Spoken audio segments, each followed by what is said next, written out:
HRN listeners. As we celebrate our 15th year, we are deepening our commitment to giving voice to the next generation of food systems storytellers, and we need your help.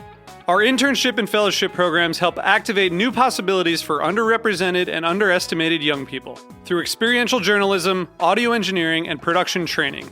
Through these unique programs, HRN helps food equity stewards build essential workforce readiness skills that expand their potential and foster economic mobility.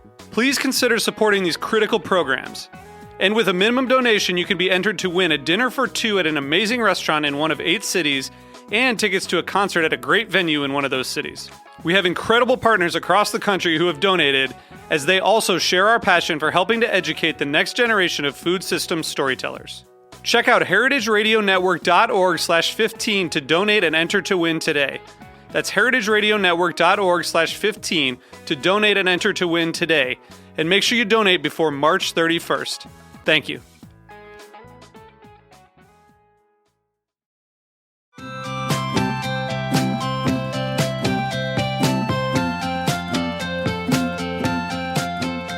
This is Sam Benrubi from the Grape Nation, from the Heritage Radio Network. We are at the Springer Mountain Farms barbecue, and we're doing our campfire confessionals.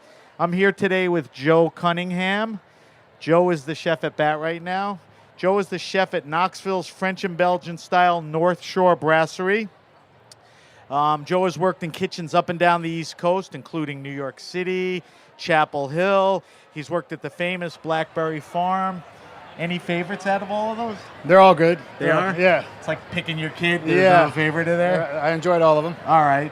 So Joe attended the French Culinary Institute up in New York. Would you say that was sparked by your mom and her trip to France that she took with you? Yeah. As a kid? Yes, I would say a lot of our, my childhood revolved around us traveling to Europe quite a bit. And I've traveled extensively throughout France when I was Were you younger. a foodie as a kid? Was your mom a foodie? Absolutely. Were you a foodie, or you just tagged along? I became one, obviously. You did? Yes. Is it fair to say that's the inspiration for why you went into cooking? I'd say my mother had a great influence on me, that's for sure. Okay. Let's talk about what you're doing here, and let's talk about Northshore. First here, one of the great things at the Charleston Wine and Food Festival is there's a big outdoor barbecue sponsored by Springer Mountain Farms, and they asked chefs like Joe to come and prepare a meal. And Joe, I don't know if this is a signature dish, but let's tell everybody what's here. I could tell you visually and from taste, this is one of the best things at the festival. It's inventive, it's delicious, and it's big. Yeah. So what is it? We're trying to feed people here.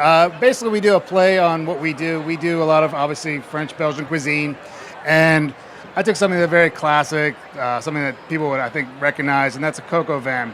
But here what we did, we just took the drumsticks and we Frenched them, and then we decided just to flash fry them. Tell me how you French a drumstick. French drumstick, you kind of cut the tops of it, just to kind of cut that cartilage, and then you just kind of clean it so you just see the bone. Right. It's kind of easier just to grab, that's why. So you French the leg. French the leg, we flash fry it, and then we decided to finish off doing a typical coq au vin sauce, which requires a little bacon, some mushrooms, a simple mirepoix of onion, carrot, celery, throw in some garlic, let that cook down, deglaze it with a little bit of brandy, and then we add our red wine. And that's where the coq au vin comes from.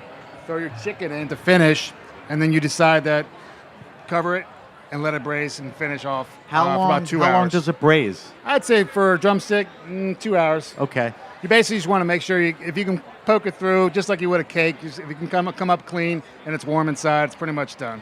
And I'm not crazy. Chefs love to cook drumsticks because they're more moist and flavorful than some stupid chicken breast? Or? Yes, you want to, for this kind of application, you want to have a bone, because the idea is if I was to do just a simple breast, like an airline breast, or just something that's just lean, it's going to dry out no matter how long. I mean, when you cook it a long time, that meat's cooked, it's going to be very chewy. It tastes like, it's going to be not pleasant to the taste. Right.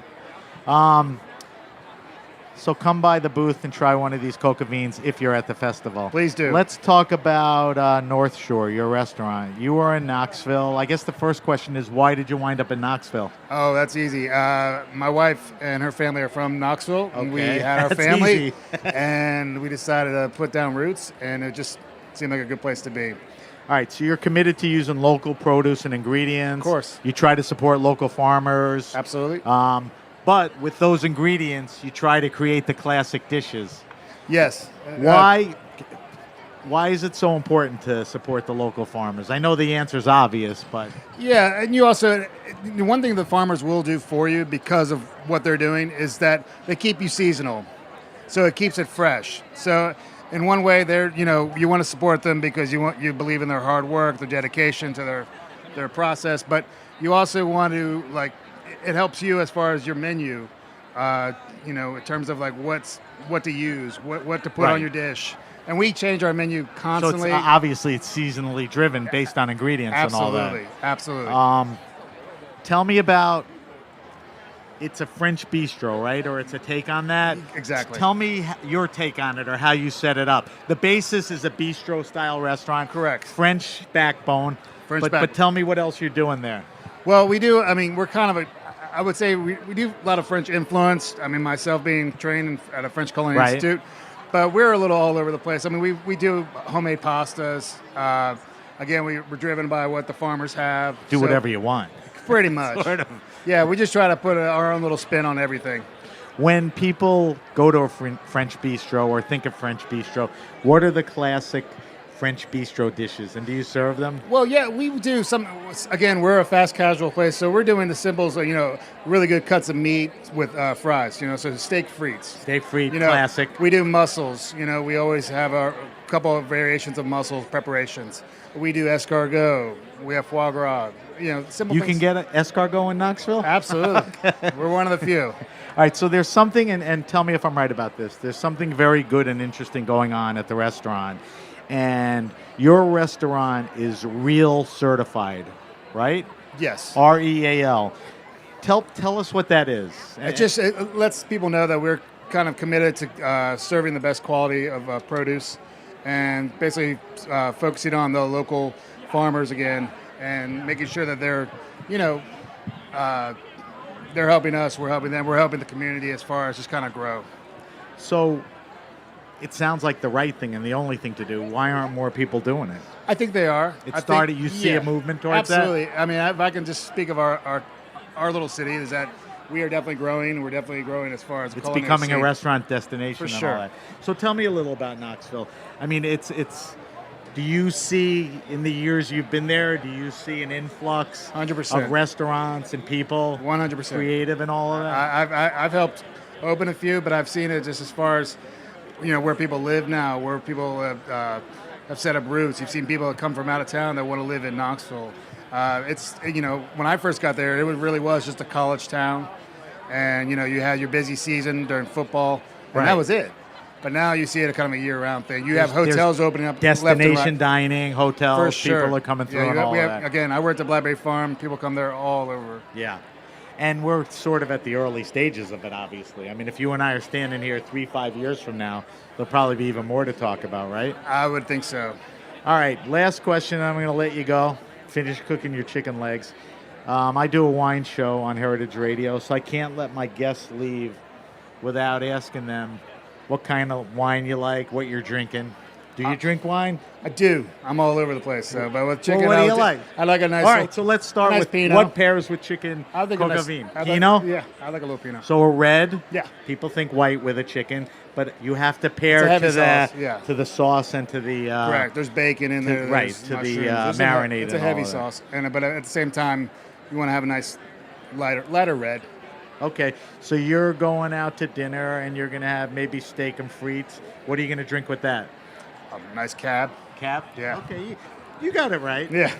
All right, listen, I want to thank Joe Cunningham. Joe is the chef at Knoxville's French and Belgian-style brasserie called Northshore. We are at the Springer Mountain barbecue, and again, to thank Joe for standing with us. during our campfire confessionals. You're listening to the Heritage Radio Network at the Charleston Wine and Food I Festival. would like to say one thing. I think it's interesting, since I came down here, my name is the same as the local congressman here. So if anyone's expecting to meet him, I apologize. It's just me. Well, no, they'll be happier getting a chicken wing than meeting their congressman. No, I don't. All right. I don't know anything about any bills. So All sorry. right. So don't mix up Joe. Thank you, Joe. No problem. Thank you. Thanks for listening to Heritage Radio Network, food radio supported by you. For our freshest content and to hear about exclusive events, subscribe to our newsletter.